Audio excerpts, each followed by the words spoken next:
Good afternoon, everybody. I'm very excited to welcome you to our first MPH peer-led professional development session of spring 2024 with the Arnold School's own Erin Looney. I think everybody should know, but if you don't, my name is Zach Jenkins. I'm the director of applied practice here at the Arnold School, and I help facilitate the great ideas that our students come up with. And when I say facilitate, it's basically I just give them the space to speak about their dopeness and how awesome they are.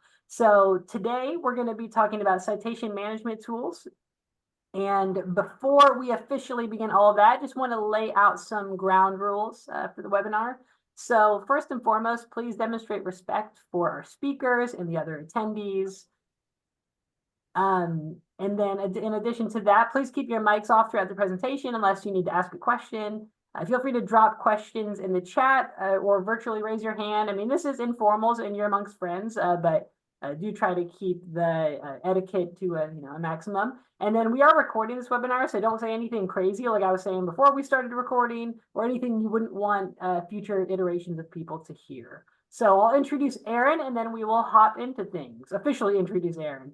So Erin is a second-year MPH student in the Department of Health Promotion, Education, and Behavior. In addition to that, she's also a graduate assistant with the Sustainable Carolina Office, a research assistant with the Built Environment and Community Health Laboratory, more commonly known as the Beach Lab. This is, oh my God, I need that oxygen mask between all this. Is the Secretary of Sustainability for the Graduate Student Association and is also LEED Green certified by the U.S. Green Building Council. Erin is the definition of an Arnold School public health rock star, and we have been very fortunate to have her study here for the past 1.5, almost 2 years. So with that being said, Erin, why don't you take it away? Thanks, Zach. Well, as you just heard, I am a rock star, and I thought I would start this presentation with both a statement and also a question. First, I'll start with my statement, which answers the question, why am I presenting on this? And if I'm totally honest with you guys, I find that group work it's a central part of the MPH degree. It is what we have to do it with throughout our lives with work in a group. And I am so tired of someone saying, oh, I'll do the references, because references, if you use a citation management, only takes 5 minutes. So I'm telling y'all to not have someone do references, because Zotero or EndNote or Mendeley or RefWorks or whatever citation manager you use can do it for you, and have your group members contribute equally. In addition to that, I learned about Zotero throughout my classes, and I said, I really want to learn more about what it means to be using Zotero. What are some different features about Zotero that I like? And then I'm going to share with you all different versions of them. My question for you all is, does anyone already use a citation manager? You can raise your hand or react or text in the chat. Obviously I do. I use Zotero. Anyone else? Mendeley, yeah. Does anyone not use it and they're like, I have no idea? Okay, cool. Zotero, nice. Cool. Well, I love it. At least we have two, not including myself. So we'll go on and I'll teach you more. And at the end of this, you'll know, and you'll know what your citation management tool is. Anyways, so getting started. What is it? My Zoom screens are on the way, so I can't even read it. The citation management tools they can create bibliographies for you, and can format in-text citations using word processing software. So say you're writing you're doing a project and you need to input your citation, it does it for you. You can collect citations as you research, and you can save them in a library. So say you're in a PhD program and you want to start building up your database for, looking at the gaps in the literature in your field. This is a great tool for that. You can also add citations automatically without having to cut and paste or retype the information, because we all remember what it's like to clicking the cite button and then copying and pasting all of them. Oh, that's terrible. So exactly. It's awful. We're not doing that anymore. You can also annotate citations and link them to full text documents. So say, for example, Zotero, if you're on a web page, you can click the add-in button, and then it builds your citation for you. You can also open full text PDFs through citation softwares, and you can highlight them, put notes on them, all these things. And better yet, you can organize them into folders. And if there's someone who loves to organize things, it's me. So why should you use one? Other than the reasons I just described to you, you'll get your paper done faster. You make group projects a little easier, which is why I'm so passionate about this. And you can grow your own research database. Does anyone else have any reasons why they might want to use a citation manager? If not, that's okay too. Okay. All right. So moving on. I'm going to give you guys a pop quiz. So if you could click the link in the chat, or you can scan QR code to do the quiz on your phone. I'm going to stop sharing so you guys can take it for just a moment, and I can see the results.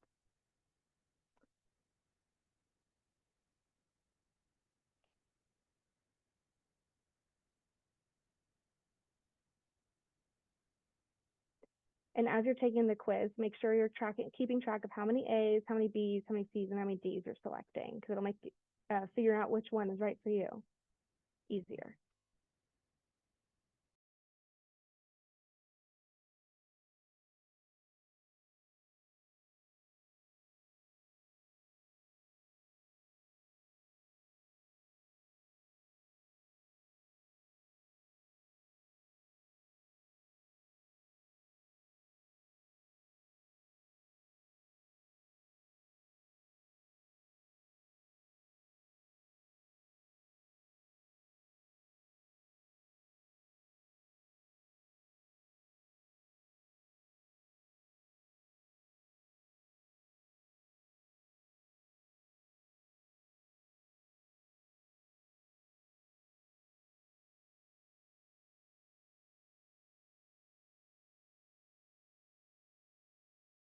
These are very good questions, by the way. I'm like, oh my gosh, I don't know.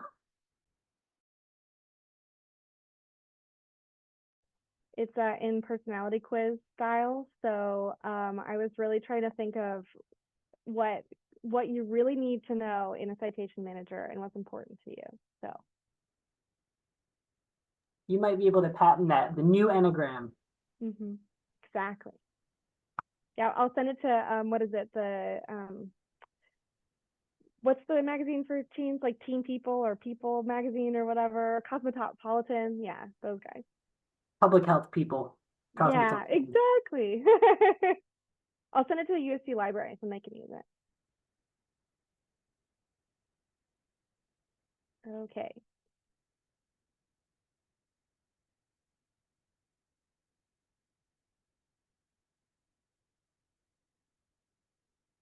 Awesome. Okay.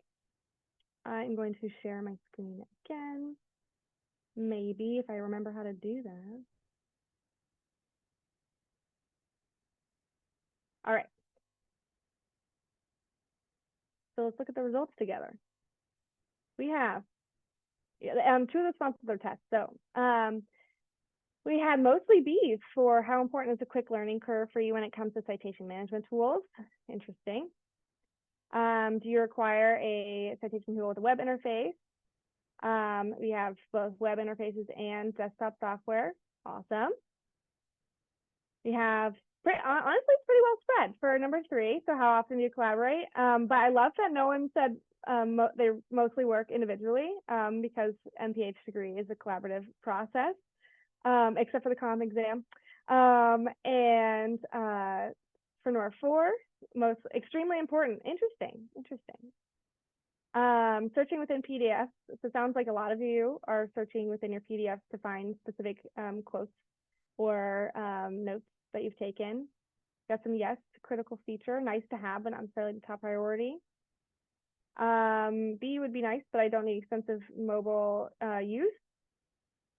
Okay, all right, interesting. So based on the responses, does anyone do you guys want to type in your chat what your what the one that was mostly A's, mostly B's, mostly C's, mostly D's result was for each other? Well, I pull up my other.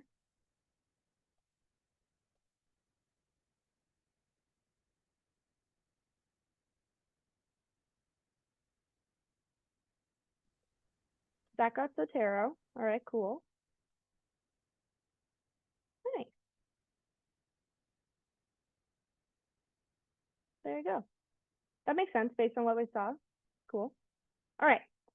So keep this in mind. It's take it with a grain of salt. I made it using some resources I found. So it's not end all be all. But now I'm going to go through and I'm going to talk about some resources for each of the types of citation managers. You can ignore this. I didn't input any of our data, but these are the options with EndNote, EndNote Online, Zotero, RefWorks, Mendeley.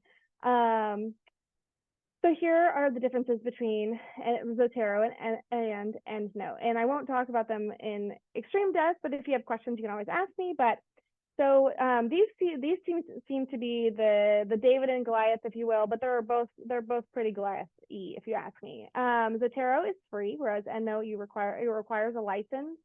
And so if your research lab or whatever, or your workplace uses EndNote, so I highly recommend that you ask them to pay for it. But there is EndNote Online, which is free. But the nice thing about Zotero and EndNote is that they're both compatible with browsers like Chrome, Edge, Firefox. Zotero is compatible with Safari, whereas EndNote is not. Fun fact. But the really cool thing about Zotero is that it's open source, which basically means that it's not proprietary, and there's no issue of it being of the company being sold to somebody else. Whereas EndNote it is, and that's an issue with the other companies as well. You can also there's a limited number of collaborators with Zotero. So if no one uses Zotero, if no one has a citation manager of choice, Zotero is the first one that people use a lot. But the nice thing about EndNote is that there's a lot of features within it that are for specialized uses. So using Zotero, you can download there. You can scan the QR code for the guide. And I want to do the video, but I think that I should work. All right. I'm going to click play, and I want you to tell me if you can't hear it. Oh, she's frozen. Can you hear the ad? We cannot hear the ad. Can you hear the video? No. Okay. All right. You can watch it on your own time because I hate using videos. All right. Cool. I'll link that in the chat for you guys. All right. Moving on. So EndNote is next. You can I said ask your research lab to pay for it for you. There's a guide. You can scan the QR code there, and then I won't watch the video. My laptop frequently does not like to play videos, hence my issues there. But the nice thing about EndNote, like I said, is that online is free, but EndNote is with a license. But it does have a lot of really, really cool features. All right, next I'll talk about RefWorks and Mendeley. So RefWorks is like, there's a free trial option, but this subscription is on an individual versus organization level, and some universities offer that. But as far as I could find, and trust me, I did my searching, I couldn't find an organization or like our institution purchasing for RefWorks. So if that exists, please let me know. It is proprietary, so it's owned by a ProQuest company, which is similar to EndNote.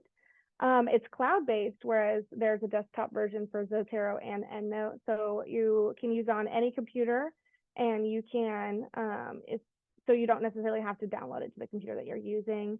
There's unlimited storage, but however, like I said, since the cloud-based software, you can't really use it offline. But the really cool thing that I found about RefWorks is that you can synchronize it with Dropbox. Mendeley is, I called it the book club member because the best thing about Mendeley is the integrated PDF viewer, and you can annotate PDFs really well through Mendeley. If someone else uses Mendeley, you can edit with them at the same time, which is nice because I don't know if you guys remember when Microsoft was first starting to do the share feature. You could basically not be in the same document as them when you're using it. Oh, that was awful. This isn't the way with Mendeley. I rhymed on purpose. You're welcome. And the nice thing about Mendeley is that it's mostly for free, and 2 gigabytes of storage is a lot more than Zotero offers at 300 megabytes. Wow, words. All right. So here is the QR code for the RefWorks guide if you're interested in using RefWorks, a video for you, and how to download and create an account for RefWorks. as well as the how to use Mendeley, the download link there, as well as the QR code for Mendeley, and it'll all be in the chat for you later, as well as the video for that guy. And these videos are all under 2 minutes long, not for you, totally easy to watch, and it has some really great resources. This video is actually from USC, so I highly recommend checking that guy out. I have more QR codes for you. If you didn't think you were coming to a QR code party, you are wrong. This is the USC library information, as well as how to contact a librarian, because as we know, the Thomas Cooper Library is a great resource. And I highly recommend asking them for some specific research related questions. But you can use EndNote and Zotero guides. They're everywhere. They're easy. These are my favorite ones that I've found because it's encompassing and it shows you how to use it. Does anyone have any questions so far? Perfect. All right, I will keep going. So now we're going to do activity. So if you want to click along, click and you'll click on the link.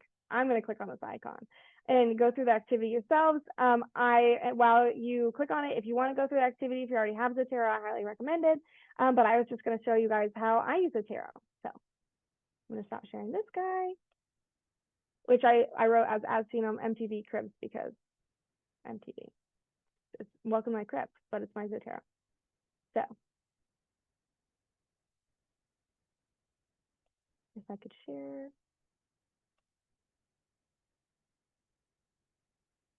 All right. Okay, so this is my Zotero. This is my entire library.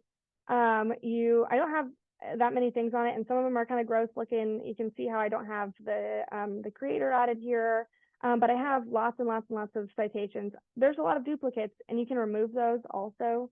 You can see that here if it loads. I haven't done that because, frankly, I'm lazy. I do have lots of folders that you can use to say I want to look at, for my project, I can create folders for that because this group project that I did was on hearing aids, and I'm not necessarily interested in having that in my greater library. So I could delete it if I wanted to. So now I'm going to go over to this document. Can you still see my screen? Okay, cool. All right, so once you've downloaded Zotero and you make sure that it's running, so see that it's running, it's open. You have a Zotero tab. You can add a citation. So I found this Latin essay. So if I want to add a citation, I can just click wherever I want to add the citation. I click Add Citation, and it'll ask me what kind of style. And there's lots of styles you can do. I'm going to pick APA, and I'm going to click OK.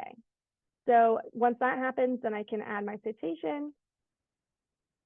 And I'll see how it says there's the brackets and the citation. This is the window that opens, and this is how I will add my source. Oh, it wants to move with me. Oh, hello.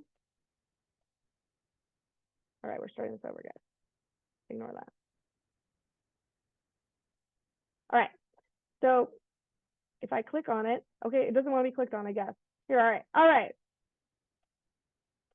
And I click on the Z. I can go to Classic View, and I can go to any of the groups that I've assigned. So say I want to do, I'll do the same one. So hearing aids or hearing loss statistics from that one group project I did. I'm pretty sure that was a project I did with Abby, so shout out to Abby. I can add any citation whatsoever to this. If I want to add multiple sources, I can also do that by clicking multiple sources, and I can do it in order. So say I want to add this one also, I can click over to this arrow and keep it sorted that way. Then I click OK, and it'll load, and you can see how it's been added in as a citation. So if you notice that this is just the APA citation, but it's not correct because we don't have a date here, and this isn't the name of the author. It seems to be the article number. So I can change that by clicking add and edit bibliography. This is one way. There's multiple ways.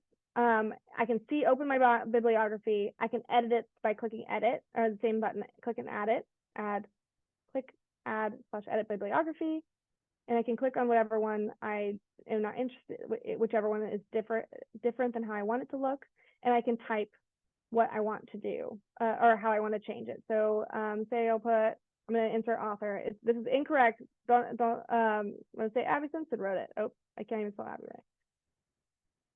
And then I can change it to however I want it to do. So that's correct APA citation. And I can click OK, which will then change it. In terms of changing the citation itself, I highly recommend going into your Zotero. And if I want to add that's how I would add a creator. You can click on the article. You can then click the author. So I'm not going to put anything in here because I don't want it to be Abby Simpson forever, but I can click the author, the last name, first name. And then if I want to go back to my document, which is here, I can click refresh and it would change. Sorry, I clicked the wrong button. Refresh and it would change. So does anyone have any questions thus far?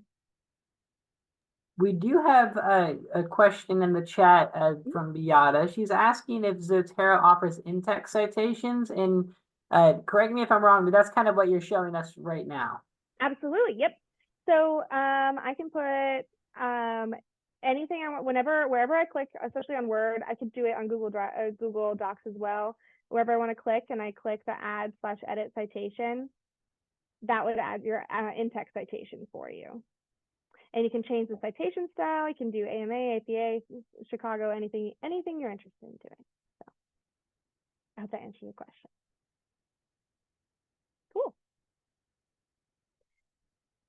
Well, that's all I have in terms of showing you the ropes. I can, if you have any other additional questions, especially on how not to organize your Zotero, I'm your gal. But other than that, I'll stop, and if anyone else has any questions, I'd be happy to answer them, or a discussion on what they do and some tips that they use. Yeah, and I'm happy to start us off, and then would love to hear if y'all have comments or want to praise Erin for her amazing presentation or questions or anything like that. So you said essentially you use Zotero mainly as a tool to just get stuff relatively in the right place, but don't spend loads of time inside the actual Zotero, like typing out every perfect thing. So I guess elaborate on that process a little bit more, or just the importance of making sure that you actually go back through and make sure it's all actually what you want it to say in the reference page and stuff like that. Absolutely. And I can show you an example of doing that. So let's go to, I'm going to share my screen again. I apologize for the back and forth of sharing screens, but I'm going to go to my browser. So I'm trying to back out of this. And say, I'll go to PubMed. Oh, why can I not type today?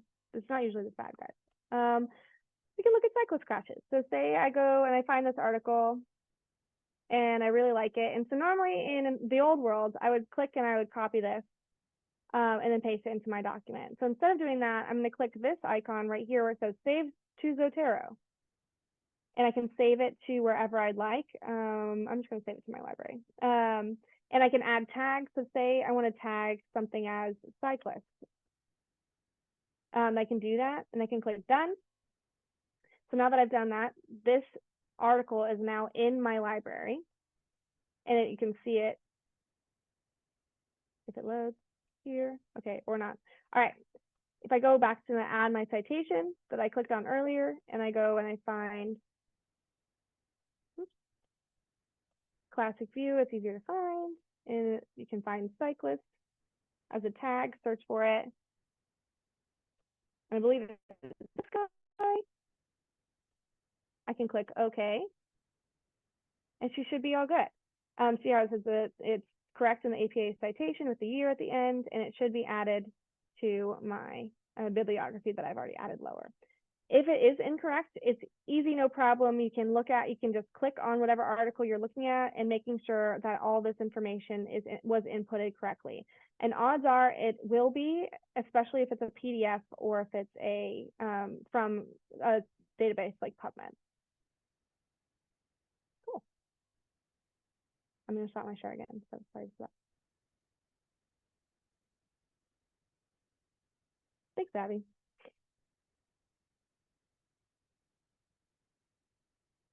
All right, sweet. And the fireworks are officially going off in the chat and otherwise, mentally, spiritually, and all of the above. Before we turn everybody loose to get into whatever they were going to get into on this beautiful Thursday afternoon, any other comments or questions for Erin or anything like that?